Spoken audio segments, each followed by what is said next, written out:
99 को लाइक व सब्सक्राइब करें एवं बेल आइकन को क्लिक करें। धन्यवाद।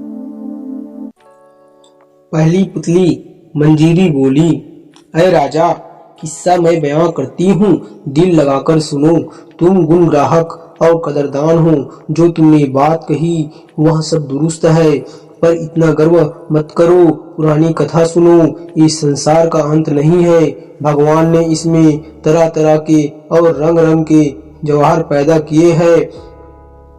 तुमने नहीं पहचाना, तुमसे इस दुनिया में करोड़ों पड़े हैं। इतने में ही गुरूर होकर अपने को कतई भुला दिया, और जिसका सिंहासन है उस राजा को गुस्सा आया और कहने लगा कि इस सिंहासन को अभी तोड़ डालता हूँ। इतने में वरुचि पुरोहित राजा से बोला, महाराज, यह इंसाफ से दूर है।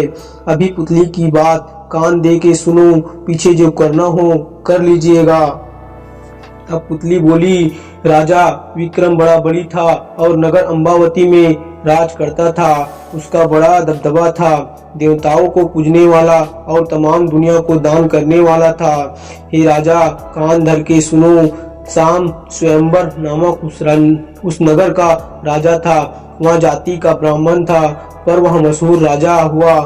राजा होने पर उसका नाम कर्मसेन हुआ। उस राजा के 4 वर्ण की रानियां थी, ब्राह्मणी, क्षत्राणी, वैश्याणी, शूद्राणी। उनमें से जो ब्राह्मणी बहुत अच्छी सूरत वाली और नाजुक थी, उसके एक बेटा हुआ और ब्रह्मजीत उसका नाम रखा गया। ऐ राजा, वैसा कोई दुनिया में दूसरा पंडित न था। जितने इल्म थे सब उसमें थे, यहाँ तक कि मौत का भी अहवाल कह देता था। और क्षत्राणी के 3 बेटे हुए। उन्होंने क्षत्रिय धर्म अख्यार किया।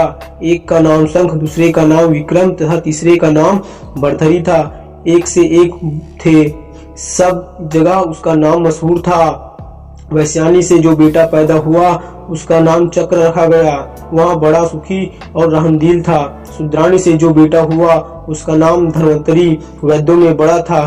4 बेटे राजा के हुए, वे सब एक से एक अच्छे। जो ब्राह्मण से हुआ था वही राजा की दीवानी करता था। उससे जब कोई तकरार हुई तब राजा ने खिलायत देवी। यह लड़का वहां से निकलकर धारापुर आया। ऐ राजा, वहाँ वे सब तुम्हारे बुजुर्ग थे, उनसे सबने माना। वहाँ का राजा तुम्हारा बाप था। कितनी मुद्दत से बाद में उसने दगा दगा करके उसी राजा को मार डाला। वहाँ का राज्य लेकर उज्जैन नगरी आया और वहाँ आकर मर गया। संग जो राजा का बेटा क्षत्राणी के पेट से था वह राजा हुआ।